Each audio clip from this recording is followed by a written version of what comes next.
How's it going, everyone? Welcome to episode 19 of the ControllerCast. My name is Ursel. I'm joined by, as always, or not always, but most of the time, uh, Andrew Ihausen, Parker Tedrow, and Johnny B. Wood.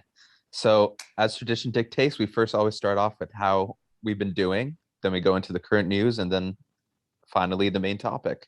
So, let's start off with how we're doing, guys.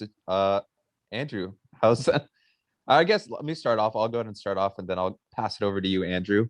I beat Super Mario 3D World and Bowser's Fury in the same day, unexpectedly. Um, Maybe I'm gonna save my thoughts because I don't know if we'll do an episode on that game, but really, really great, better solo, surprisingly. And Bowser's Fury is amazing, like seriously amazing. I was telling Andrew they should have just made this the whole game because it's so awesome. And then I've been playing. I last night I just started Ghost of Tsushima, the Iki Island expansion, and yeah, I just remembered how calming and fun that game is, just riding around and Icky Island. yeah, Icky Island. Yeah. I didn't even think about it like that. Yeah, the icky with the sticky island. With the sticky island. Yeah, the sticky island. But yeah, that game I forgot how like calming. It's probably like the closest vibe to like Breath of the Wild in terms of just like riding around and how calming and natural it feels. And also playing the game at 60 FPS, it's just like smooth as butter. Yeah, smooth as butter. Smooth as butter. Smooth as mother. Smooth as mud. Like butter. But yeah, if you haven't played that game, go check it out because it was my second favorite game of last year. But that's about it for me. Oh, I'm in Omaha as well. That's why my audio might sound a little worse. But Andrew, go ahead and take it off. Yep. So tomorrow I start my master's classes, so that'll be exciting. Gunning for that degree because my company pays for it, so that's pretty sick. And then other than that, just me and Parker went out on Friday night, and then last night me and Jordan went to a wine festival, and now we're just here. And I got a cat. Let me go get the lad. Come here. Oh. We got the kitten. A feline. Yeah, Ursel, Yes. you didn't even include that in your how you're doing. Oh, I mentioned it last week though. Yeah, Oh, he's did still you? yeah, Mr. Yeah. Tonkers / See, Leo. oh, he doesn't like it. Okay. But Yeah, I also have a cat, and he's doing great as well. But this is Andrew's time to shine with the feline love. yep. So Feline. the little lad Finn, he's just been chilling, man. He's like a little purr machine. You come up and start petting him, he's already purring. Yeah. He's looking at me like I'm a crackhead right now, but he sits on my when I'm working from home, he just sits on the windowsill and just stares out the window all day. So whatever keeps him That's so entertained, cute. I guess. Oh, there's Ollie. I have a dog. I have a dog. Yeah, I have two golden good boys now. And now right now I'm actually with Max. So I'm just Yeah, so a that's how horror. I'm doing. Just looking towards those classes tomorrow. Not looking forward to sitting through the class, but it's whatever. What about you, We're getting Johnny? it done. Get her done. I've been doing okay. Anyone that's close to me knows how I'm really doing, but for pod purposes and potential legal purposes, I'm gonna keep it vague. I mean, mainly this week, yeah, big yes. Mainly this week, we've been just hanging out, resting, catching up on a lot of our stories. We've been watching Superstore, which, by the way, I'm gonna publicly say it now because you guys have been ignoring my texts. Watch that damn show. Superstore is the funniest show I've seen since Seinfeld. It's fucking hilarious. Sir Capalot? No, Okay. no, dude. It matches our humor so well. I recommend it to anyone here. I would say it's a good 9 out of 10. Easy. Damn. The thing I've learned about being friends with you for like a decade is that you gas up things very easily. I do, but I also hate on things very easily. So Yes. uh Well, yeah, wish you best of luck with those personal endeavors, and I'm gonna keep bothering you every week about it until it happens. Finish God of War. Uh, yes. We yeah, actually didn't play a lot of it this week. Watched a lot of Superstore. Been keeping up on Marvel's What If. That yes, stuff is good stuff. yeah, I'm and gonna we'll save talk. my thoughts on that. Yeah, we may Yeah, we'll maybe do we'll a. talk about it at like the mid-season and then at the end Yeah, or we'll something. But definitely review it once at some point at the least once it's finished its this season run. I think they already said there's gonna be multiple seasons, but we'll yeah absolutely. we'll keep you posted on that. But what about you, Parker? How you been? Yeah, I've been off for the last couple podcasts. I'm finally back. Um, had a few things to take care of, but now I'm finally back here. Um, Honestly, my life's been pretty boring for the most part. I've really just been hanging out, kind of just catching up on things. Um, just taking. I had to take Ollie to the hospital last week. Had to get him fixed up, but other than that, just I went out with Andrew and Jordan the other night. It was pretty fun. Got to see Jake working at the Council Bluffs bar. So that How far was. does he work at? He works at the 1892. It's in Council Bluffs. Oh, that's sweet. Jacob didn't know what we ordered after we ordered it, so we had to tell it to him again. Just typical Jake. No. And my cat is climbing up on my wall right now and up on my window. I'll show you guys if you can even see. Yeah, it. because podcasting is a visual medium, we like to show the cats. He literally jumped in my windowsill all the way up by my ceiling. But maybe we'll make a paid Patreon where we upload our shenanigans. Well, yeah, That speaking happen behind of the scenes. speaking of let us know if you paid- guys want to see it. Let us know. Yeah, speaking of patrons, let's just get right in. Let's just jump yes, right yes. into it. Speaking of paid site services, Parker, as you are You're tasked with this current event because you've been gone. Yeah, you had to talk about it. As an avid fan, as a patron yourself of this beloved site, please share with us the ongoing developments with OnlyFans. So the OnlyFans drama is pretty hilarious in my opinion, because all the thoughts like. So, it's sad. It's sad in a way. It's sad, but.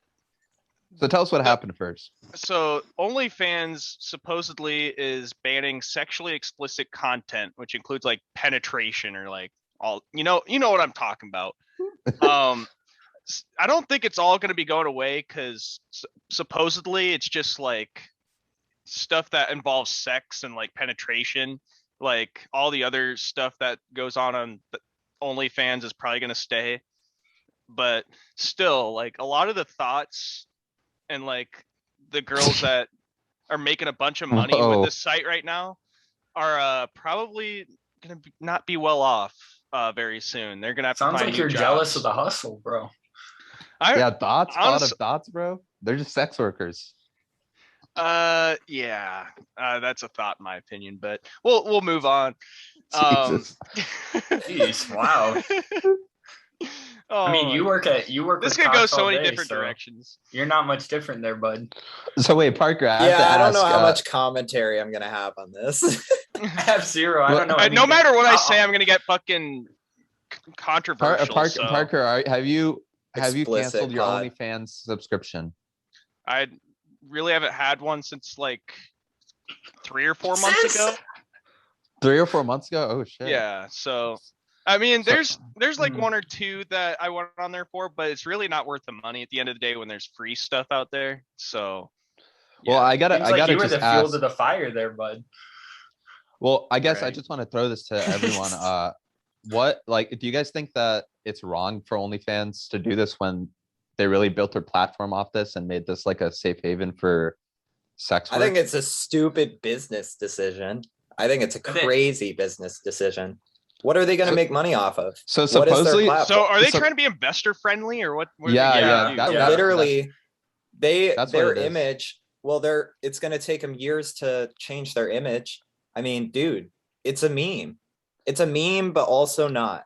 So it's going to take so long for their image to change toward anything. See, but the problem is they're when they try to go investor friendly, right?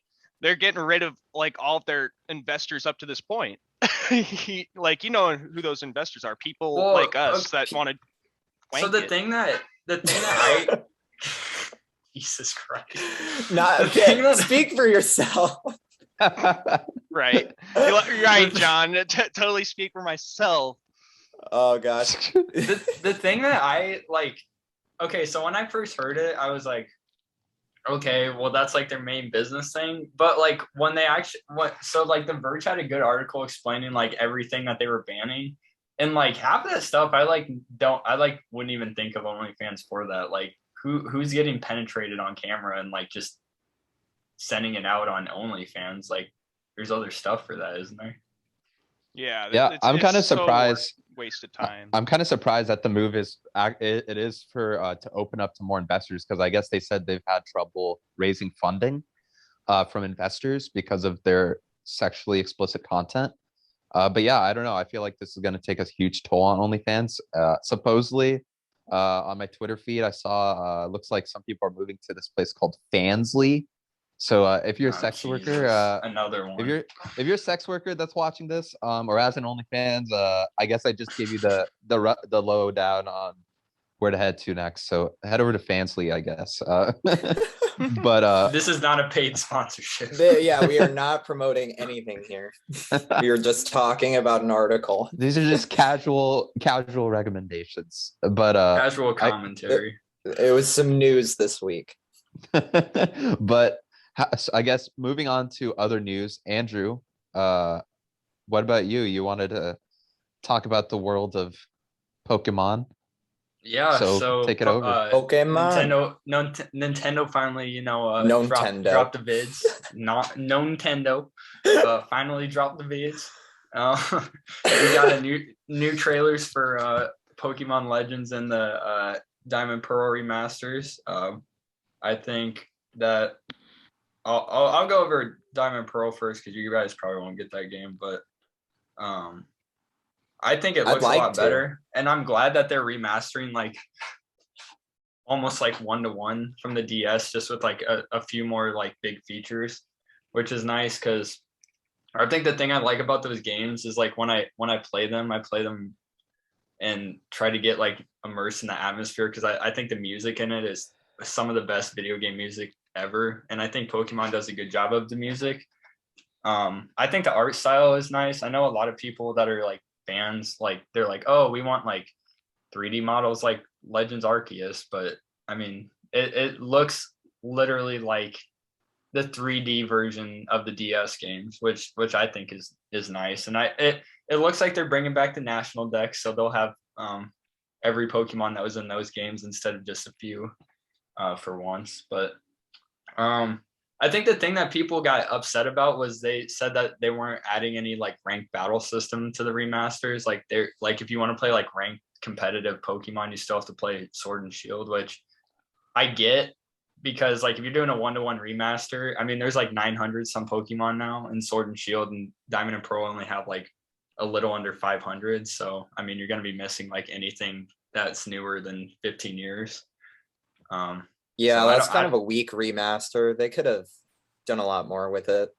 Yeah, I mean, it's yet to be seen. It's still how it actually comes out. I'm still gonna get it just because I love those games. And if you want to get the DS version, you have to shell out like $80, so it's cheaper to get the remaster. Yeah, dude, the resale market on the DS Pokemon games is insane. No, I believe it. Cartridges go out after a certain amount of time, like 14 years or something? Yeah, I mean, you can also use a redacted to play it on your computer, but redacted.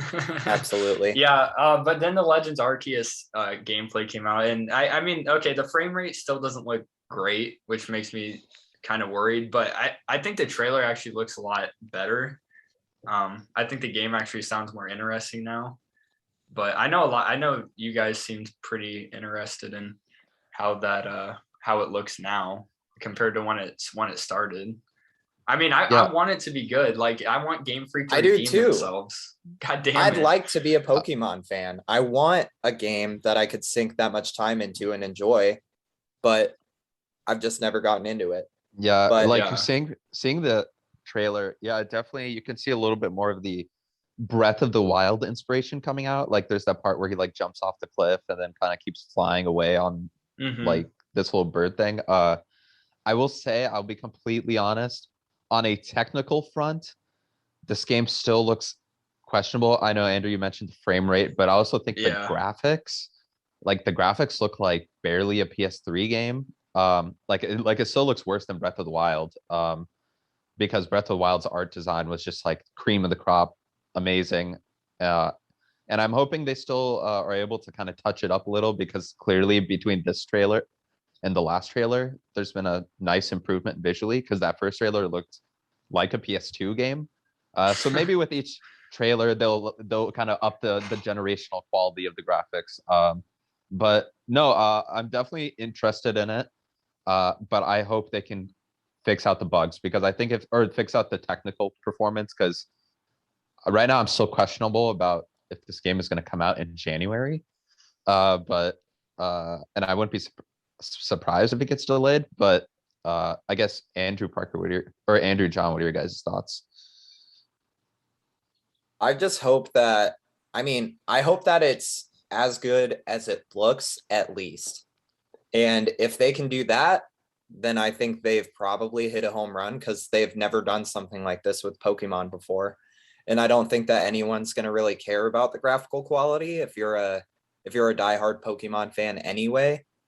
True. But I think it looks dope, and I want to pick it up. I want it to be good, and I want to get into these games, but only time will tell. And if they have to delay it, I hope they do for the sake of the game. But only time will tell. I'm kind of. I think I'd feel better. I think I'd feel better about the game if it does get delayed, honestly. But December. What's wrong with December or November 11th? Like everything else. 11/11/21. It's coming out in January. I thought it was October. No. Whoops. Oh no. No, it comes out in January. Yeah. What's wrong with like a March release? All their best games come out in March. I just want it to be good, because I want to be able to be like, okay, this, like, I can justify Sword and Shield being dog shit and like shipping off the Diamond Pearl remasters to a different company, like sacrificing those things to get a perfect game. It won't be perfect, but like the ideal game. Yeah. What about you, Parker? So a new great Pokemon would definitely be good for the gaming universe, because when was the last time they really had anything like groundbreaking in the Pokemon franchise? But pretty long time. Yeah, so in my opinion, it's been so long since I really played a Pokemon game or really cared about it for me to be up in arms or crazy about it. I'd have to see how this new game goes and see what you guys think first before I'd want to play it, to be honest. Yeah, I think the unfortunate thing with how popular it is and how many sales they get is that Game Freak doesn't have to do shit, and they'll still push tens of millions of copies no matter what. But I hope I am keeping myself very reserved and my hopes very low, because I've been disappointed by Game Freak many a times. Well, speaking of game franchises that always sell tens of millions of copies, let's talk about COD real quick. So I'm gonna keep giving context. I'm always gonna give a preface to anytime we talk about anything Activision Blizzard moving forward. There is an ongoing investigation happening in this against Activision Blizzard in the state of California over sexual impropriety and sexual harassment allegations. We clearly stand with all the workers who have been affected by this, but it's always good to give context to that, and you can make the decisions as you will. We will as well, in terms of how we move forward with how we support this company. But we also want to cover it, the games, because there's still a lot of hard people working on this stuff, and they at least deserve some sort of acknowledgement. So kind of going into that, Call of Duty, the new Call of Duty has been announced. It's called Call of Duty Vanguard. It's going to be going back to World War II, and it's being made by Sledgehammer Games. They previously made Call of Duty World War II and Call of Duty Advanced Warfare, and they did help out with Modern Warfare 3, but they weren't the primary developer on that. And yeah, it's going to be on the Modern Warfare 2019 engine, which is I know you guys have played Warzone, but you haven't played Modern Warfare, like the base game. That engine is much better than what Cold War runs on. Cold War still runs on like the Black Ops 3 and Black Ops 4 engine. So that's one positive. And then also another positive is Treyarch is making the zombies again for the game this year. There's been there's been rumors that the game is also also secretly an alternate history World War II game. There's been reports that have come out the past few days that the majority of the game actually takes place in 1946, which is a year after the war ended, and it's about stopping, I guess, the Nazi regime from coming back. They're also, I guess, bringing back the swastikas. I don't know if people remember, but in Call of Duty World War II, they did not have any swastikas, but I guess Nazis are bad again, and they can finally start putting that in their games. But I guess, what are your guys' thoughts on, Call of Duty going back to World War II and Treyarch, I guess, taking over the zombies again? I'll say this: I like that it's on the Modern Warfare engine. I saw that it's supposed to have like 20 multiplayer maps to start. And I like that obviously Treyarch is making the zombies, but I will say I'm not hot on them going back to World War II, especially when Battlefield, it seems like, is doing the right move and making like a somewhat modern game. And I think that's kind of where the market is at. But what are your guys' thoughts on this? Maybe Parker, because I know you've been playing COD again recently. Yes, so I never played that Modern Warfare engine, but I heard that engine is very good platform for a game, especially for the new one that's coming out. I'd really like to see how that runs, especially on my 4+ year-old computer. But the fact that Treyarch is taking over zombies might be the reason I get this game. I am a huge zombies fan, and anytime I can get on with you guys, it's a great ass time. So I hope that's something we'll be able to do with this next COD. I definitely like for them to bring back old zombies maps, but I mean, that's just me. But just because it's running off that engine, and the fact that we'll have zombies like made by Treyarch and actually good quality, makes me intrigued by this game for sure. I definitely am kind of a little slut for COD in a way, so What about you, John? will definitely enjoy it. I mean, I just don't like. I mean, I've said it before. I really don't want to support like Activision anymore. Yeah. Like, so I don't think I'm going to be picking this up for the fact that, I mean, people did work on it, and it's in one way or another a form of art, and it's a big project that was worked on by hardworking individuals. I think it's going to be probably a great game. Call of Duty really hasn't missed much. I mean, Cold War wasn't like anything too groundbreaking, but it also wasn't bad. I mean, we've all had a lot of fun with it. I think it's going to be just as good, if not better. I don't mind that they're going back to World War II. I like that era. I think it's one of the most interesting wars in terms of history. So I'm not mad about that. And the fact that Treyarch is making the zombies makes me think that it could be another one of those ultimate zombie experience kind of games. And I mean, that attracts me to the game, but I'm just the company. Yeah, I guess yeah, I'm in the same boat, John. I'm gonna probably choose Battlefield over COD this year. It'll be a Battlefield 3 situation, I feel like. Yeah, I agree. Like back in that time.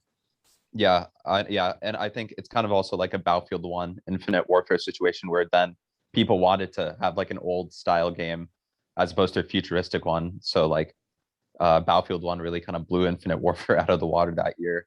But what about you, Andrew? I mean, I have okay, so last year during like COVID, it was easy to get into COD because I mean Black Ops was like fun at the start just because it was cross-plat, so it was like one of the few games I could play with like literally everybody, no matter what console, which was nice. That wasn't Rocket League, obviously, but I don't know.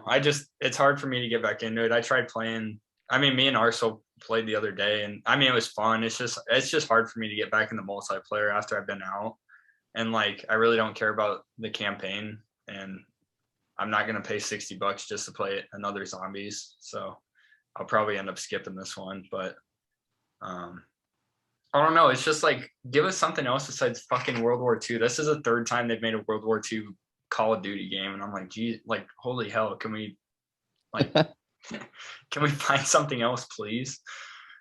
Yeah, I would have been interested in like the Korean War or something like that. I feel like give us something that's like hasn't really been done before.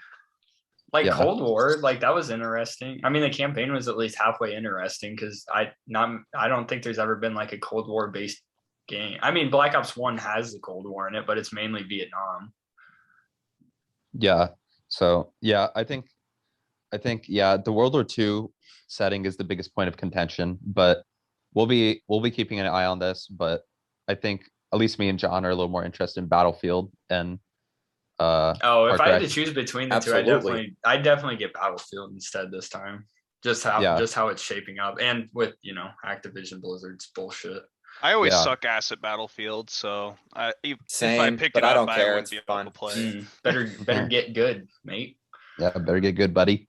I'll just be stuck in the bad lobbies unless I play with you guys, so it'll be fun for me. Unless I play with you guys. Well, one thing about Battlefield is it doesn't really do that. Like Call of Duty is like obnoxious about like their skill-based matchmaking, like how pretty much me and John can't play multiplayer together. No, we can't. I suck. Yeah, it's I'm ridiculous. so bad at shooting games. Get rid of SBMM, guys. But anyways, just a little quick talk on Call of Duty Vanguard. But go ahead and talk to us about Tesla, John. Some Tesla developments. Yeah, there has been a Tesla development, and it was interesting how they showed it off. I mean, they had an event, and I don't really know a whole lot about the event itself other than they unveiled what is called the Tesla bot. And the way they unveiled it was they brought this dancer on the stage that was like wearing a spandex suit that kind of looked like the design for the Tesla bot. And they like were dancing all over the stage. It was just classic Elon Musk, goofy, weird. I'm not too surprised by it. But apparently the Tesla bot will be 5'9". It'll weigh 125 pounds and have human level hands, air quotes. You can't see it, but I'm putting them up. Human level hands and eliminate dangerous, repetitive, and boring tasks. So needless to say, we're on our way to Terminator. Skynet is Tesla. So I don't know how I feel about this. It's I mean, I literally just think of Terminator. I think that there's glitches that happen with all technology, and making human level AI that are just walking around and performing jobs in everyday situations. I think that's daunting. And I feel like we're actually like 100 years away from that point. But Tesla likes to think we're closer than that when they can't even get their self-driving perfect. So, I mean, what do you guys think about this? Maybe Andrew, do you want to start us off? What do you think about Tesla potentially putting out a human level robot into the world? I fucking hate billionaires, dude. Like, they're the most fucking annoying people on this entire fucking planet, dude. Like, I mean, like, it reminds me of like that Will Smith movie. Yeah, iRobot. Yeah, iRobot. Well, it's just like these assholes are just like, you got Jeff Bezos who's just putting the tip in space. He didn't even go up in the actual fucking space, and he's like bragging like he's Neil Armstrong or some fucking bullshit. And then and then you have Richard Branson who's actually going into space, but nobody cares because his name isn't Jeff Bezos. And then you got Elon Musk who's just like a shit lord on Twitter and making these robots, and it's like, okay, like eliminating repetitive tasks is like a good idea in theory, but like the amount of humans that you might displace and the way that these billionaires like just don't give a shit about like poor people, for lack of a better term. I mean, like everybody's poor compared to them, I guess, but like it's like these repetitive jobs give people like money because they're jobs for people to work on. Like we don't need some billionaire asshole putting in these humanoid robots to do like tasks that humans are doing right now. I mean, like you have like manufacturing lines that like have automation, but I mean like these robots would probably be what I'm assuming it'd be like is like fucking like people loading a plane or like people like driving a bus or some shit. And it's like, okay, like yeah, those jobs are repetitive, but they give people work and like money. And it's like, unless you and these guys are always the ones that are like against like universal basic income. It's like, well, what's your solution then? Like you're just gonna replace humans and you're money just gonna anymore? they're just gonna devalue themselves. Reap your billions. This actually brings me back to this Tesla semi trucks that they were talking about like a year or two ago. So Tesla was actually trying.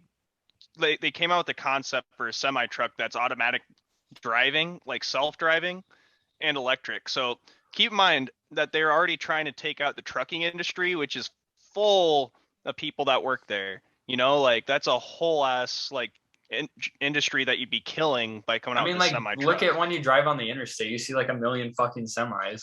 Yeah, so like, how many jobs are you trying to take out, Elon? Like, are you just trying to piss people off at this point? I mean, people have to sit in the semi, to be fair, but they could probably justify paying them less. So, yeah. Yeah, like my question is, can I send my personal robot assistant to go do my job and bring me back the paycheck? Probably not. But yeah, no. I mean, I'm gonna keep an open mind. I mean, I wouldn't mind having. I wouldn't mind having. Oh my gosh! I wouldn't mind having a little robot buddy to do the bitch work. But you gotta stay at the time, guys. Otherwise, we're gonna be considered the old grub heads when we're 50 and everyone's got their cool robot buddy, and we're just like these damn robots. Yeah, I don't want to be a boomer. Yeah, we're gonna be in the war against robots in 2050, guys. Just I'm seeing Skynet, man. Tesla is Skynet. No, literally, Blade Runner 2049. We're gonna have that. That's gonna be a reality in 2049. We're on pace, baby. Yeah. All comes back around to the first episode. Yeah, and we'll be talking about if you can get married to a robot or not. That'll be like the next like civil rights movement. It's putting, but probably, dude. Yeah, 2050s. But I don't know. I'll keep an open mind. I'll be the open mind guy here. You're that guy. I'm not that guy. I'm not that guy. I'm not that guy. I fucking hate billionaires. But but you guys are right. You guys are making a good point about how it could displace workers. And yeah, when you have like a human that can do these like think about Amazon warehouses, they're just gonna cover them with like with Mr. I robots, just like packaging all those boxes at like supersonic speeds. And yeah, I don't know. Amazon will eventually be totally automated, and Jeff Bezos will just be reaping trillions. Yeah, it's ridiculous. It's a scary but also interesting future. So I guess maybe we are closer to a robot inhabiting society than we think. But yeah, we'll keep an eye on this one. See if there's any developments that happen with it. Maybe they'll do like a test run and show us how it works. But yeah, I'm interested. But yeah, we kind of went through the current events a little bit faster this week, so we could get right into the main topic. It's going to be a very in-depth discussion, I guess. But let's get right into it. Okay, so now we can get into the main topic, and this week's topic is going to be a 1 year special, essentially, of Christopher Nolan's latest film, Tenet. Now, this movie came out in the midst of the pandemic, so I know a lot of people probably didn't actually get to watch it until a little bit later on. Me, Andrew, and John actually had the pleasure to actually go to theaters and watch this film, and it was definitely an experience then. But I guess I want to just start off with initial thoughts with the film. Starting off with Parker, I want to hear your initial thoughts because you just saw it for the first time last night, and then transitioning into the rest of our thoughts, maybe what we thought initially of the film, and what we think of it in subsequent viewings. So Parker, why don't you start us off, buddy? Yeah, so knowing this was a Christopher Nolan film, I had the expectation that I was going to get mind fucked and completely my that I'm going to think about things a different way after seeing it, and that came to fruition for sure. Um, the way that I knew I was going to be in for some really good filmography, which definitely was the case. They actually run a plane into a building, like for the viewer's sake, to make it look as realistic as possible. So just an example like of how detailed these films go and how well they're filmed and scripted out. I thought the actors did a really great job as well. We'll get into that later, but I knew that when I saw the cast, Michael Caine, Robert Pattinson, John David Washington, all those guys were the right casts for their roles. And I I really honestly enjoyed the movie for the most part. I still have like, I'm gonna sound really dumb this podcast, just a warning, because there is a lot of mind fuckery going on in this one. Um, the way that there's a lot of time.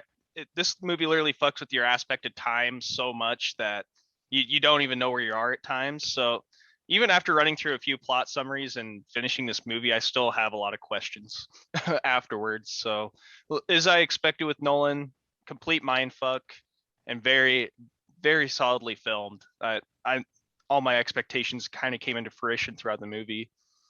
What about you, John? Initial, thoughts after our theater viewing and now on your second viewing. Well, the initial thoughts, I think, after the theater viewing was just that I was incredibly confused. I didn't really follow any of it, which I think is really easy to happen on the first viewing. And especially if you don't like watch some explanation videos on YouTube or something, which I did. And even after that, it's like, okay, that's a lot. That's a lot. That's a lot to absorb. And this movie is a lot, and it's a lot to absorb. But it was an incredible film. Obviously, the cinematography is ridiculous. It's Christopher Nolan.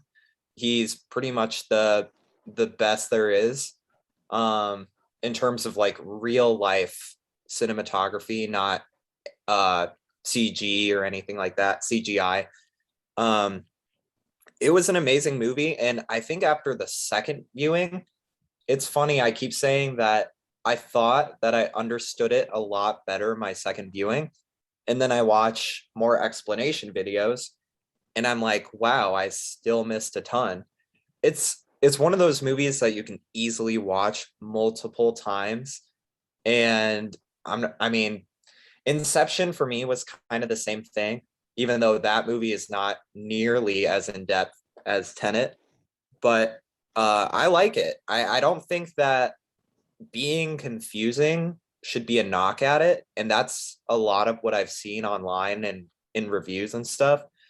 But I'm not going to get too into that because I don't want to spoil my review. But what about you, Andrew? What did you think about the first viewing and then maybe a second one or third? I'm not sure. Yeah, after watching it last year in the theater, I mean, I walked out and I was thoroughly confused as hell. I mean, it's something that I feel like it's a movie you have to watch definitely a few times, which turns a lot of people off just because, not many people want to sit through the same 2 hour and 30-minute movie like 2 or 3 times. But because I know I was talking with Jordan about it yesterday and she was like, I just don't like movies where I have to use my brain. And I'm like, yeah, I mean, that's fair. Like a lot of people don't like to have to think when they're watching movies, which makes sense. I mean, there's not a lot of movies or not a lot of directors that I would sit through a almost 3-hour movie where I actually have to use my brain the whole time. But Christopher Nolan is definitely one of them that I would, and I have twice now. And it's currently on right behind my head. So this is the third time. I can't hear it, but Jesus Christ. Okay, one second. My cat is not liking you guys right now. Okay. But I mean, yeah, I was really like the second time being able to watch it. And I thought in theaters also, I know there's an issue with the sound where like the sound mix is really bad in theaters. And after watching it at home, I can definitely tell I remember that. It was a lot better to watch the second time just because like the DVD release doesn't have all the sound issues and it's mixed like properly. Like I forgot that there were sound issues until I was like thinking back. I was like, what were people like criticizing this movie for besides it being confusing? I was like, oh, I forgot the sound was awful in the theaters. That's what I criticized it for initially too. Yeah. With subtitles too, dude. Yeah, I actually didn't listen with subtitles while I was watching the second time, which I usually do, but I just forgot and I never needed to turn them on because of the sound mix. And I think I actually watched it so I actually own the movie in 4K. So I was watching like the 4K version of it with the like, you know, the Dolby Atmos sound and stuff. And it was a good experience. And I think the second time listening through, or watching through, hearing the soundtrack, you know, because the first time we just had heard the soundtrack just in that movie, but now that, you know, I listen to the soundtrack once in a while, it like definitely like knowing how those songs sound and like being able to pick them out now definitely like adds to like any of the stressful situations. That makes it a lot more immersive. And I think that was one of the main things when we first watched it that I came away. I was like, God, that soundtrack was fucking amazing. Like that was like very well, like it's matched up very well with all the scenes that the songs were on. I love that part. Yeah, I guess kind of like going into my thoughts, I am surprisingly, I think I might actually be the least hot on this film out of all four of us, which is also surprising to me because I mean, I actually, probably speaking for at least me, Andrew, and John, Nolan is, I mean, he's an auteur. He's one of my favorite directors out there right now, probably of all time. Like his creativity is just matched by no other, I feel like. And he's definitely he's made some of my favorite, potentially my favorite film of all time.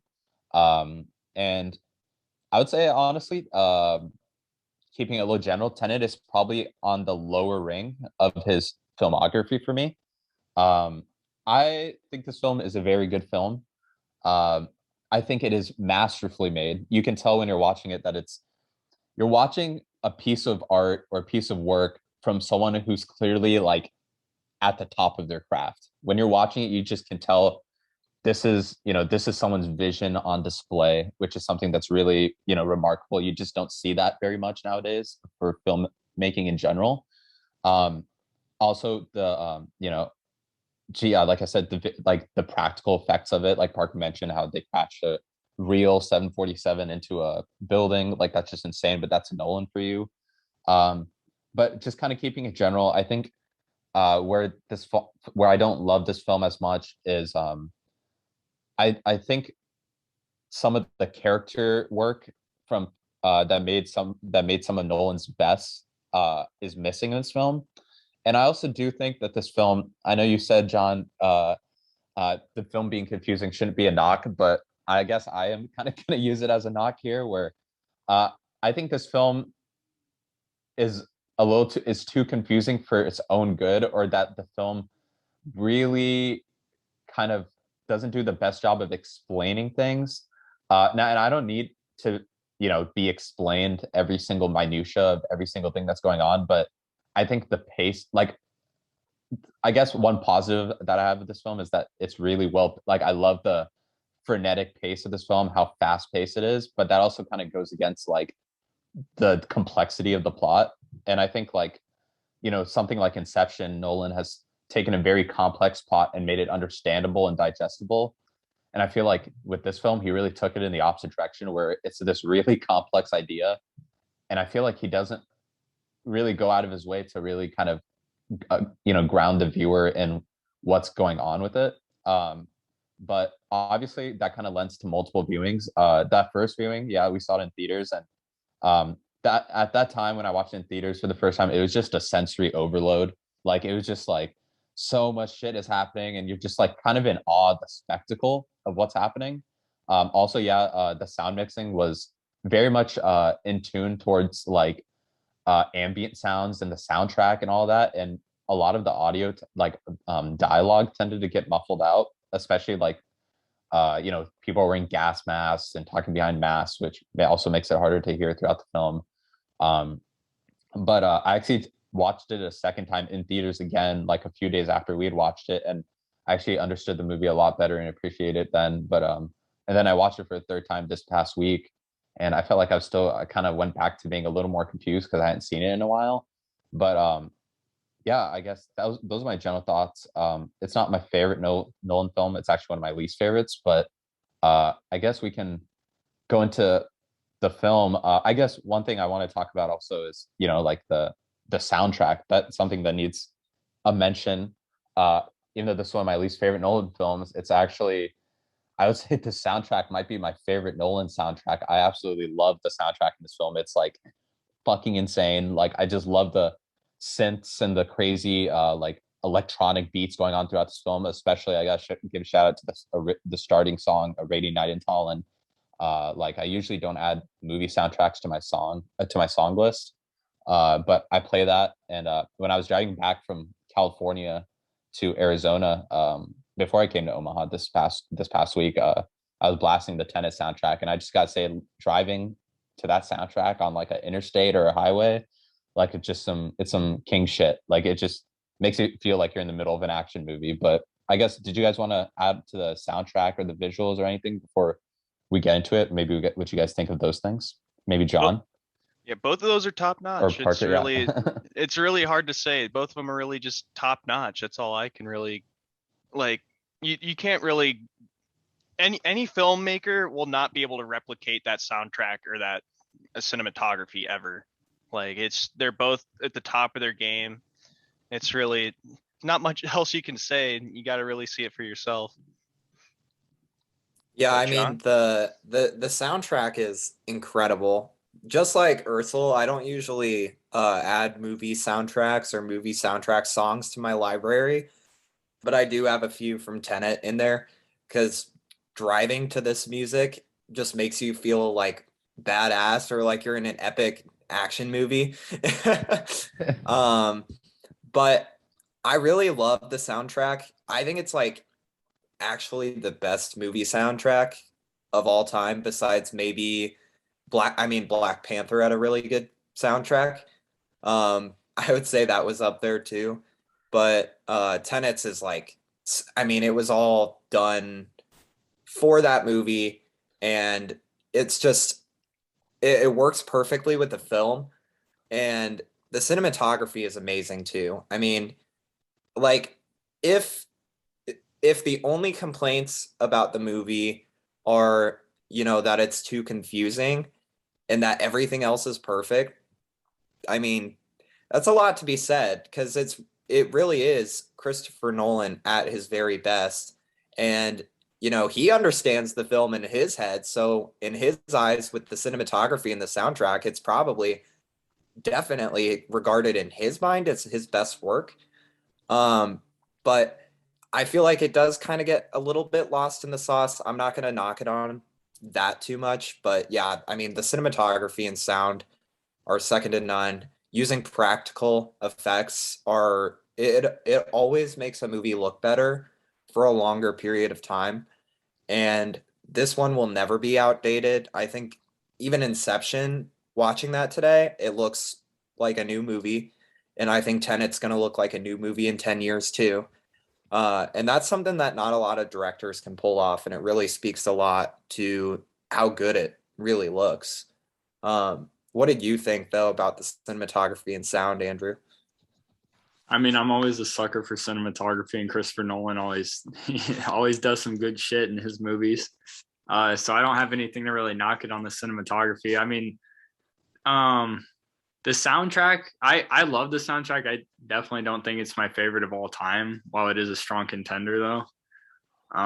But yeah, like you said, it has very similar like Black Panther style movie score vibes, because I like the Black Panther one a lot. I like all the synths and beats and stuff instead of like, I mean, like, you know, an orchestrated type thing, which orchestrated is like fine, because like, I mean, I have a whole playlist of like movie and game sound like songs, so I'll share that on the Twitter feed this week. But I mean, I have a lot. I have 3 or 4 of the songs from this soundtrack on my playlist, so it's probably one of the higher ones. But like a lot of my playlist is like Christopher Nolan films, like Interstellar and Dark Knight and Inception scores, which probably just a testament to the sound design and stuff in his movies. I mean, I like the synths a lot more than like orchestrated, even though what's that called? Oh, Belts of Faith from Parasite. That's like one of my top played like instrumental songs like ever, because I love that shit. But I mean, besides that, I'm really a sucker for like synths and stuff. So I've never had an issue with. I love the soundtrack, honestly, and I listened to it all the way through like a few times after we went to the movie. And I do have to add a couple things. The soundtrack, when you guys first played it to me before I watched this movie, was just fucking weird. Like, I was just like, why do you guys enjoy this so much? This is just like way over the top. Yeah, it's like anxious, over the top, just crazy. But once you watch the movie and get the scenes that they're in, they match up so perfectly, and it gets you way more hype for the music. I think the only movie I think that has a better soundtrack than this, and this is honestly pretty controversial, but The Phantom Menace, Star Wars, I think has my favorite soundtrack of any movie ever. That's the only movie that can really top this soundtrack, in my opinion. Yeah, and I mean, like, I think, yeah, like you're adding on to what you're saying, Parker. I think the soundtrack, it just perfectly complements the fast-paced intensity of this film. And also, one thing that's really brilliant about the soundtrack is, like, specifically, like, the soundtrack is set up for certain tracks where it gets played backwards in certain times, and it works perfectly playing backwards. Like, retrieving the briefcase. That's a song in the soundtrack, and that's an inverse of Rainy Night in Tallinn in certain parts, and I think that's super cool. Also, for how amazing the soundtrack is, it's actually crazy that it's the first one not by Hans Zimmer for a Nolan film.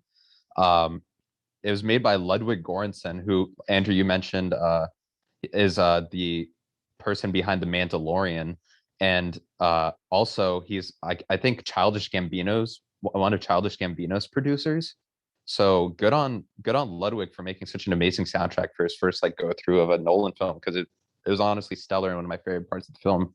But let's go ahead and get into the plot of this film. So I'll run through kind of the main plot points, and then we can kind of talk about our thoughts and on those scenes. I have this somewhat comical explanation of what happens, but I think it actually does a pretty good job of like what the story is about, and maybe it even picks up some points that I even missed. So let's go ahead and get right into it. So starting off, we follow, right away we start off in the the Kiev opera scene in Tallinn. Kicks right off with the terrorist invasion of this opera, basically, that's happening. And starting off right when I was in the theaters, this one of my favorite shots in the whole film is when they're in the car and they're like, "Wake up the American," and like it just shows a shot of like John David Washington's character is called the protagonist in this film, so it's a shot of the protagonist like sleeping, and then he just wakes up and he like the bullet, like he like cocks his gun and the bullet flies into the air and he catches it and he just wakes up. And I was like, dude, this dude's a badass. Like that's the first thing I thought when I saw the film in theaters. But pretty much just a quick summary of like what happens in this opening scene. John David Washington is a CIA agent looking for a MacGuffin, which is just like, an object that people are trying to hunt down during a false flag terror attack at the Kiev Opera. In the chaos, his life is saved by a mysterious figure in black who kills a henchman with a bullet that travels backwards. But Washington's cover is blown and he's captured by the bad guys. He then takes a cyanide pill to avoid giving up his secrets, and that's when the title opens up. I guess quick, or just thoughts on this whole opening scene. I guess I'll start off. This is actually probably one of my favorite opening scenes in a Nolan film. I would probably say it's second to the Dark Knight's bank heist opening.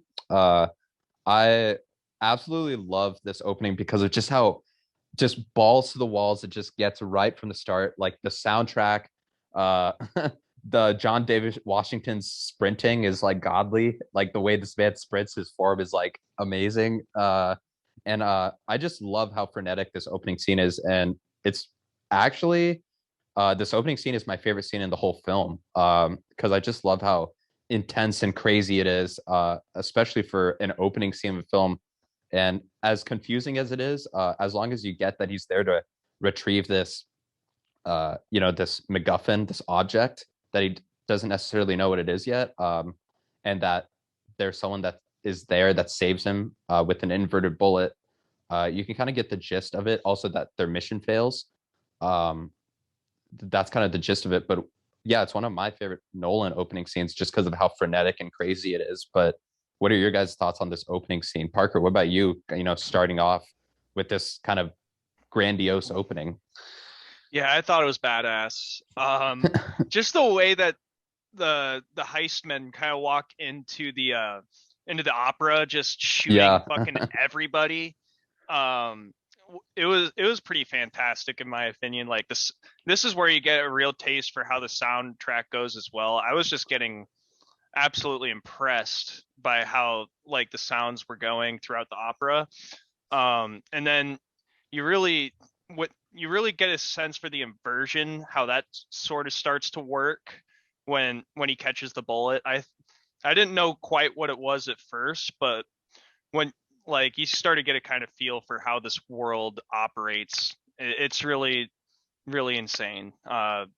I was just kind of mind blown to start this movie off, and I knew I was in for a fucking grandiose experience. What about you, John? Well, I was really caught off guard when he took the cyanide pill at the end of the like intro, because I was like, okay, is this going to be one of those situations where like maybe the movie goes backwards? And I guess it does and it doesn't. But I mean, it was definitely confusing when it happened. I was like, okay, what is going on?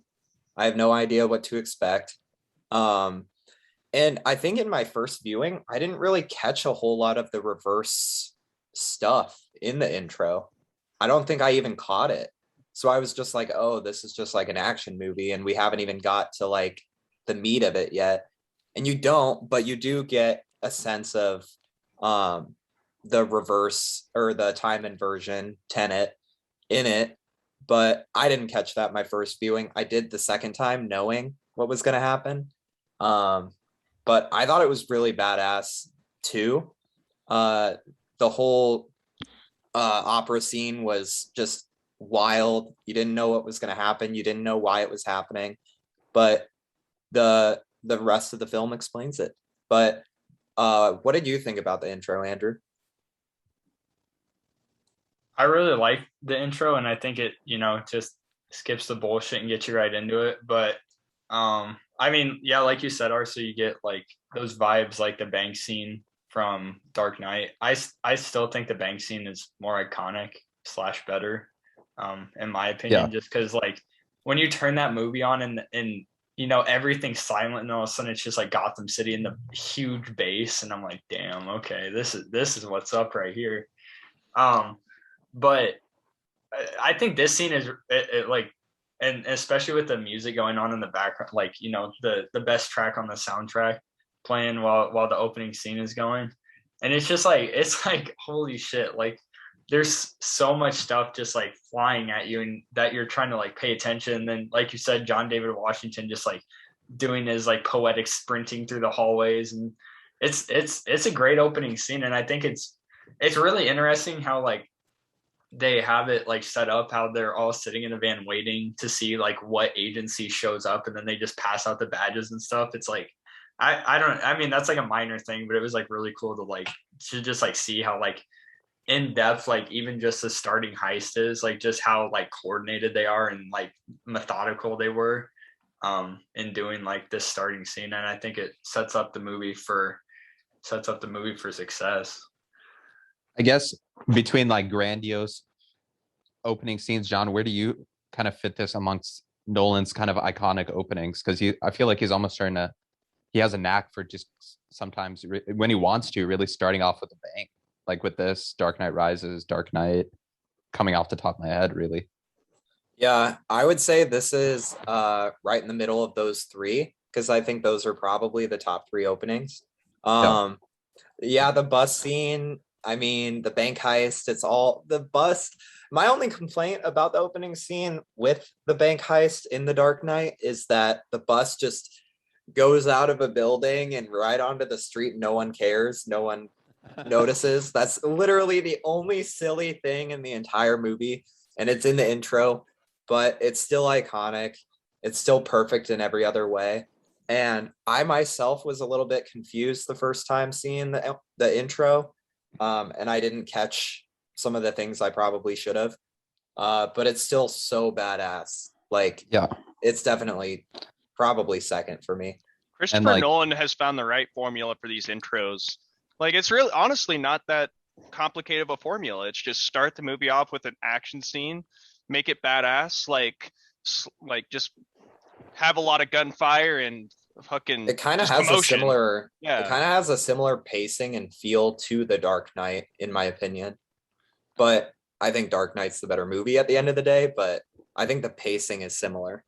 Yeah, and like just once again, like reiterating, like watching this opening scene right off the bat in theaters was just so wild. Like it was literally just sensory overload. Like I like, and that's probably like also why it's my favorite scene. Just watching the scene in theaters was honestly an experience to behold. Like it was just Nolan at his best, really. Like, and you go into it knowing that you should be looking for things, because you know it's going to be a confusing film, so you're caught off guard by that, and it's going so quickly too.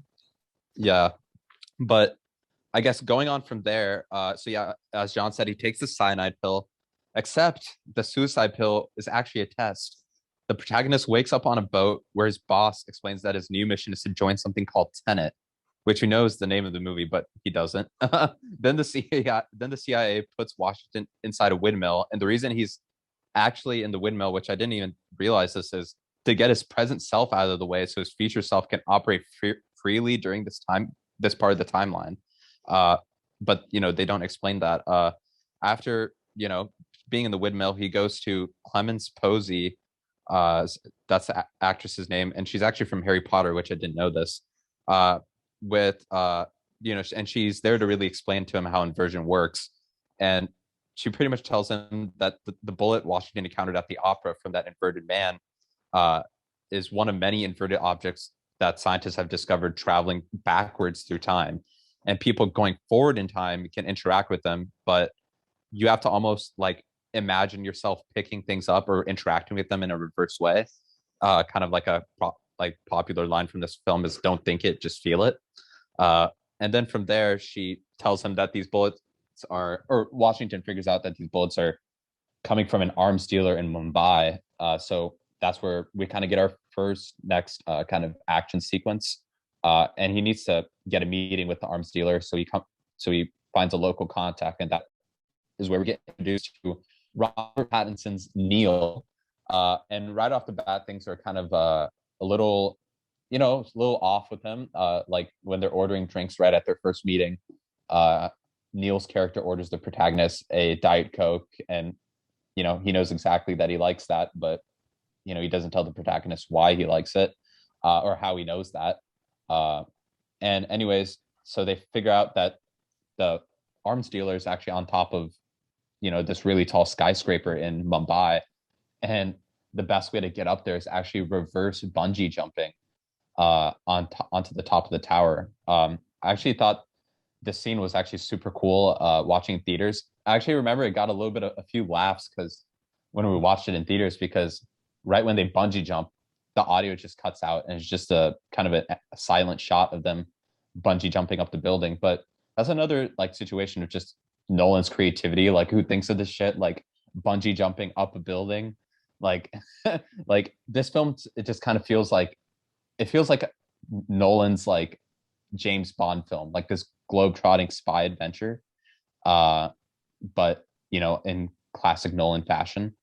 And then from there, they find out that they're in the arm dealer's lair, and the arm dealer is actually the woman, not the man, and she knows about Tenet, and she sold the bullets to the movie's villain, which is this Russian oligarch played by Kenneth Branagh, and his name is Sator, and they find out he's essentially working as the future's like representative in its war on the present. And she says that Sator communicates with the future by leaving messages for them, essentially. And then from there, once he finds that out, they have to escape the whole. They have to escape, and they just do it by bunch jumping back down. And he goes to visit another contact in Tenet, and this is Michael Caine, and Michael Caine's only appearance in the film. And basically, Caine explains that the way to get to Sator is through his wife, which is played by Elizabeth Debicki, and essentially this is because she's being blackmailed by him over a fake painting she sold him, and the blackmail is essentially over, hey, I can kind of ruin your image by the fact that you unintentionally sold a fake painting. And she's like a big arts dealer, big in the arts world. So it would just essentially ruin her entire professional life. So I actually didn't totally get that the first time I was watching it. I don't know if you guys did, kind of what was going on with the whole kind of interaction between Sator's wife and him. No. Yeah. I did not understand that at all. My first viewing. Yeah. So essentially, Michael Caine's character gives Washington a fake painting to get Elizabeth Debicki's character's attention, and it works. And she tells him, about her relationship with Sator, which involves, how they had a nice yacht trip recently in Vietnam, and that it ended with Sator telling her that she could leave him because they have a very abusive relationship, as long as she doesn't mind ever seeing her son again. So she obviously refuses, and after she refused, she says she saw a mysterious woman jump off the boat, and she envied her husband's supposed mistress's freedom because she doesn't have to be attached to her husband, really. But from there, Sator's men are there watching the meeting, and they split up. The protagonist gives Debicki's character the his phone number, essentially, to call him after this encounter. He kind of has a badass moment where he beats the shit out of a bunch of people in the back room of this restaurant, beats someone up with a cheese grater. And from there, they decide, the protagonist character decides, to, really gain Debicki's character's trust, we should try to steal the painting from this free port, where not only the painting is most likely at, but it's also a commonly frequented spot by Sator. So it might not also be the location of the painting. It might also give some whereabouts to what Sator is actually up to. So it could serve as a kind of a double, knocking out two birds with one stone. I guess, what are your guys' thoughts up until this point in the film, really?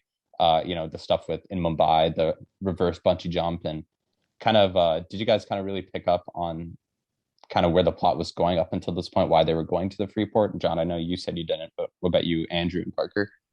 So this is like kind of the original part where you start to see how Neil kind of knows more than you think. You don't really get that in this part of the scene when you're first like watching, but once you watch the later part of the movie and like explanations of it, you start to know that this is where Neil really knows more than you think. He's always kind of the perpetrator and keeping things secret. The thing about these spies is that they all have to keep everything secret, or it could like affect the past, which could affect the future. It's like you really don't want to fuck up the timeline. So you got to really keep everything honed in. But I also thought that the scene where you kind of, is her name Prevy or I don't even remember. Prevy or Preview, the lady in Mumbai. You really start to figure out as well, like where this is going to go as well. Just you have to figure out where Sator is because he's the one that's basically putting the war on the present from the future, and that's where all of those metals are going to, the inverted metals. So it's kind of like the Infinity Stones, where you got to collect these pieces of material to end the world, basically. The plot starts to kind of culminate here. This algorithm. This algorithm and how the world works and how these people function. It's really, really a lot. You're getting a lot of information from this part of the movie, and it's honestly overwhelming. I was really starting to get overwhelmed at this part because there are just so many different things to look at. I actually think this is one of the parts of the movie that actually does have a little bit of pacing problems, just for me, just because it is throwing a lot at you and you have to process it all. And especially in the theater on the first viewing where the sound's not even mixed correctly and there's a lot of dialogue, it's like it's kind of hard to pick up on, where it's going. I actually personally, even the second time viewing it, I felt like I didn't have a good grasp on what was going on in the movie until the third act, because by then everything is actually, or the third and final act, I guess. Are there four? But the final act. Yeah. Because by the final act, everything is out there and everything is explained. And then by then you actually know exactly what is happening. But for me, I was totally lost in the sauce here. The first viewing and a little bit the second one. But what about you, Andrew? Yeah, I agree. I got kind of lost the first time. I know the second time being able to, knowing what happens in the actual movie, it made it easier to follow. But I mean, if it's your first time watching this part starts, like you said, Parker, you got overwhelmed the first, like when you watched it. But I don't have too many thoughts on that area that you guys haven't said already. Yeah. So from there, we get into the next like really big action set piece of the film, which is, they decide to go steal the painting and try to investigate the Freeport, which is a real thing. It's where rich people can secure their valuables without paying taxes on them, and it's at the Oslo airport. So they pose as, I guess, fancy men with while their friend Himish Patel is supposed to crash a cargo plane into the airport, and this is kind of their opportunity to actually enter and get around the Freeport's innards without security, essentially.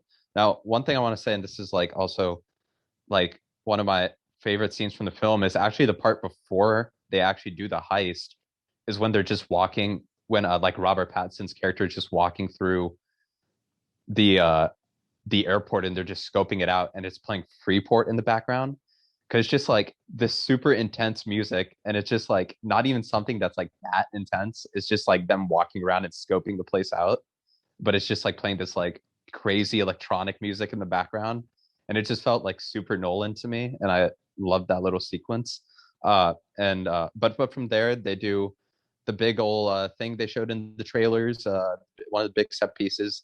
They crash a 747 into the Oslo Freeport, and then from there they they go in and the painting isn't there, but they come across this weird device, and it's this it's called the turnstile, which they don't know yet, but it's essentially where people go in to invert themselves. But they go there, and at the time it looks like two people come out of the turnstile, one on Neil's side, one on the protagonist's side, and we see this really crazy fight where the protagonist is fighting this inverted man, and then we see Neil chase after this other suited man, but this guy isn't inverted, and it's what is it like? But he lets go of this suited guy for unknown reasons, and then the inverted man that the protagonist is fighting kind of goes. They go into this crazy fight, which is super hard to grasp when you're first watching it because you're like, wait, what is going on? Because like he's fighting him, but this dude's like inverted. Like, how's this even working? But even then, he escapes. So all they really get after this Freeport mission is kind of knowledge on the turnstiles, and then that whole sequence ends. But I guess this is a big action sequence. What did you guys think of the whole Freeport sequence? The inverted battle, the crash into the airport, the airplane crashing into the airport, or maybe even the pre-planning scene where they're walking through and Freeport soundtrack is playing. What about you, Andrew? On this part, this is definitely the part when watching it the second time feels better because you like know how this whole scene is like actually playing out. But I mean, I think like you said, it's like the huge, like a huge action part. Obviously, the protagonist and the inverted man are, just going at it, like basically the entire last half of the scene. But I think like when I was watching this the first time, seeing the like, he walks in and is like, it hasn't happened yet. When he's like walking by the turnstile, I was like, oh shit, like this is like gonna be like the first like area where we see how, the inversion works. And also I think, shout out Christopher Nolan for actually crashing a 747 into the Freeport, like on the movie set, which is fucking insane. But I mean, I think this is one of the scenes that like you watch it the second time and you appreciate it a lot more than the first time for sure. Or at least you appreciate it once you get to the end of the movie. What about you, John? This was probably like my favorite scene in the entire movie. And you get to see it twice. Spoilers. It was ridiculous what Nolan was able to pull off with this. And it really, for me, I think like the scene where he was fighting the inverted man was just like, I had no idea what was happening, but it was so cool to see it because you can tell even in the punches that something's weird. Like it just looks faster when it's inverted. It's so strange. And I have no idea how Nolan was able to pull that off. Because it's none of it's CGI as far as I'm aware. But it was probably my favorite scene in the movie. And this is where you start to kind of understand the direction that the film is going. But like I said, I think the third act is where really you're like, okay, now I understand where this is all going. But again, the 747 actually being crashed is so impressive. I think the second time viewing it, I guess I remembered a bigger explosion, and then I kind of wondered how there was an explosion, just because it just kind of crashed into with a seemingly pretty empty building. But what did you think about the whole 747 scene, Parker? So it's hard to fully describe what's going on in the scene without spoiling what we're going to be talking about later, because like John said, you do go through it a second time. So you can start to kind of figure out what the scene means more later on. But the cinematography once again just shines throughout this whole scene. Throughout when of course the plane crash, but you really, what this scene really reminded me of was the hallway fight in Inception, where everybody's flying around, and just gravity's non-existent really. Being like seeing the inverted man kind of escape, but like going backwards through an exit. It was very cool to watch. It was just so Nolan how this all translated while you were watching, and it really, for me, just encapsulated the whole experience of the movie, because this is what Nolan wants to do. This is what the direction he wants to take it. He wants to make it as like realistic as possible. Like you think like what you're seeing is real, but it the cinematography and the sound during this whole part was just so cool. Like nothing encapsulated Nolan more than this.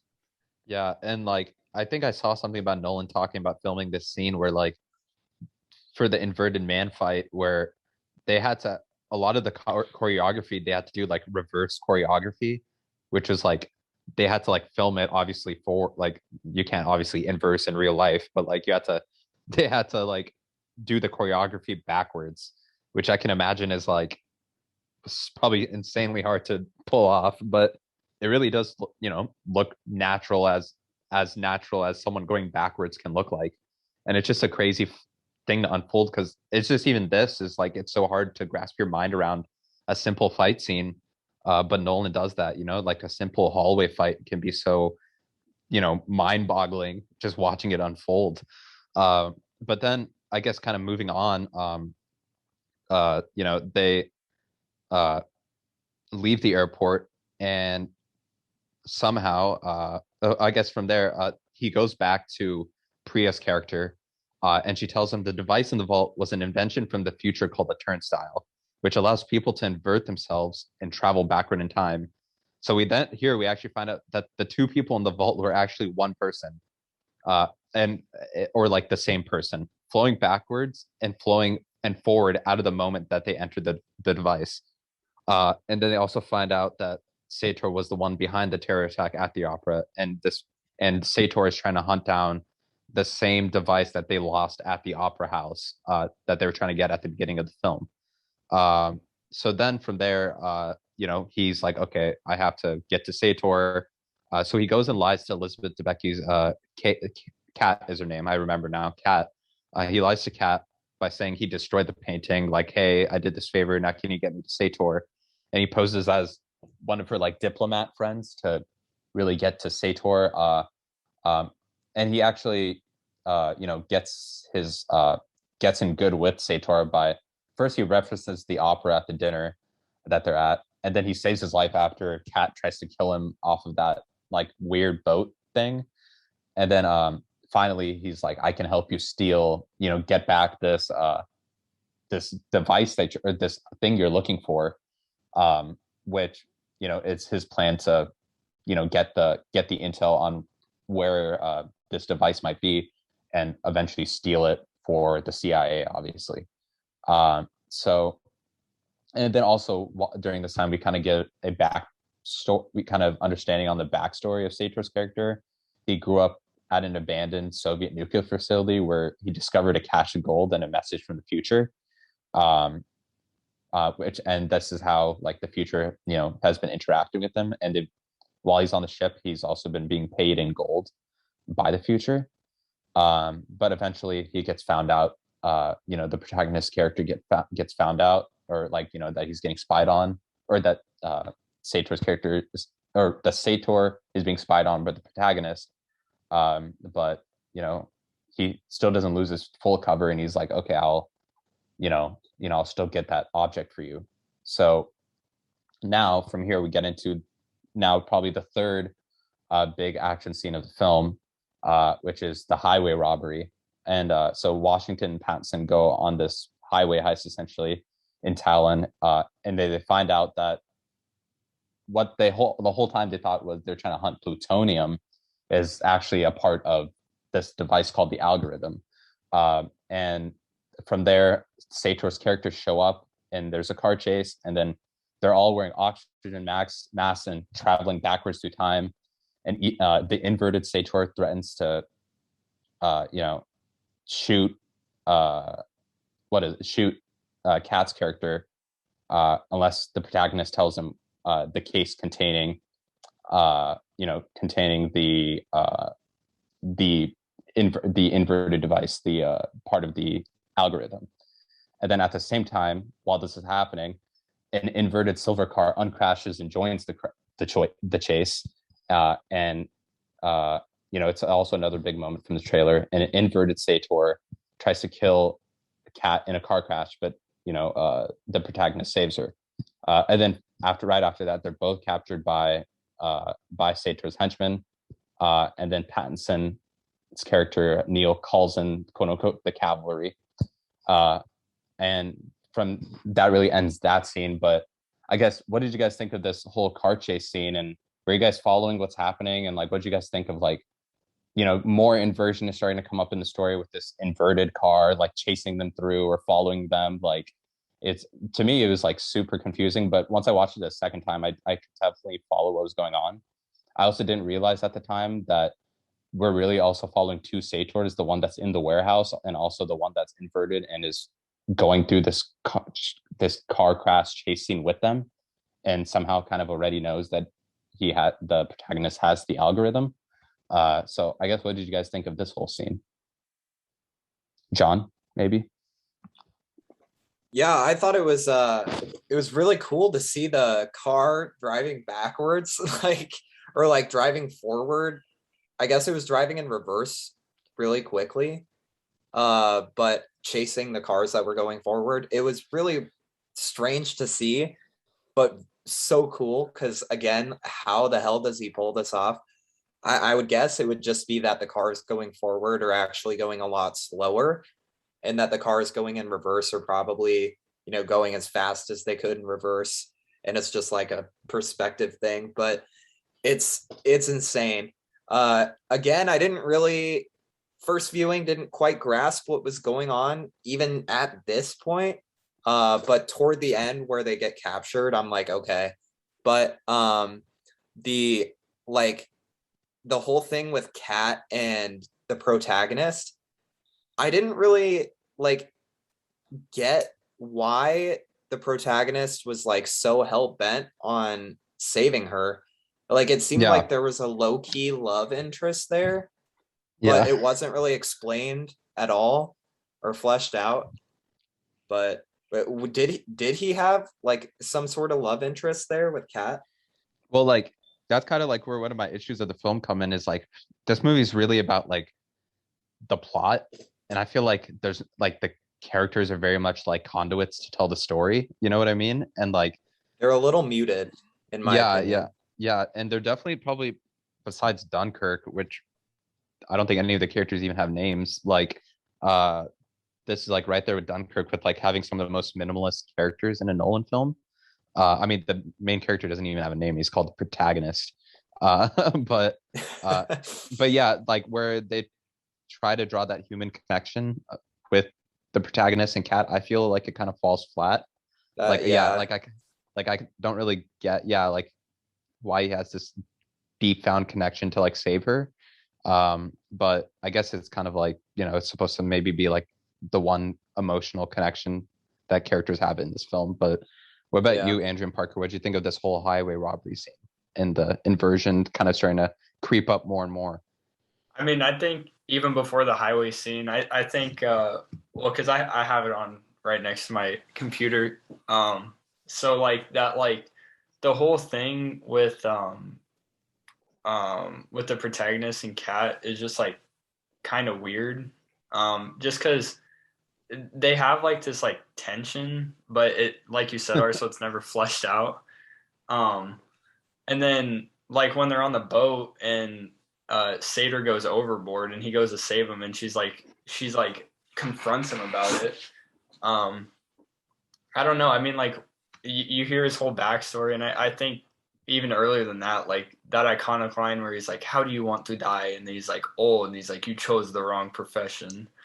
There's so many quotable scenes in this part of the movie. And I think just seeing Sator's backstory and then kind of being able to connect it, I mean, this is the part of the movie up until after the highway chase scene where you kind of the whole goal of the movie gets kind of fleshed out finally. And it's definitely, like you said, John, watching it a second time, this whole first half of the movie, watching it a second time helped a lot, the whole first half, just because I had seen the end and I was able to actually look and point out in my mind different things that I knew and could connect it better.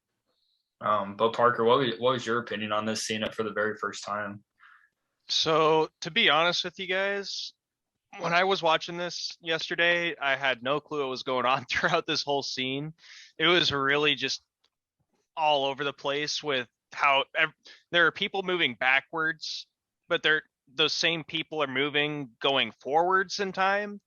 But also there's the protagonist side, which he's just going forwards and he's viewing like multiple people, but at the same time, like multiple of the same people. So you don't know who's like inverted, who's going like it. This is just an insane viewing, but I did really enjoy like the scene on the highway just because like how do you film that? And how do you make the effects for that? Like that is just insanity. And how do you make a car moving backwards look fully realistic like it's just supposed to be moving backwards? Like that's just I haven't seen any filmography like that ever. Like I don't think you can really replicate that unless you're Nolan. Yeah. But honestly, this really got me. I still am kind of trying to figure out answers for this scene and kind of where everybody's positioned and like Yeah. who's who, you know, like who's inverted and who's not. Yeah, so I guess going from there, the protagonist wakes up in a warehouse next to another turnstile where inverted Sator uses a walkie-talkie to translate his backwards speech into regular English. This was throwing me off. I remember when I was first watching it. And he asked where the MacGuffin it was.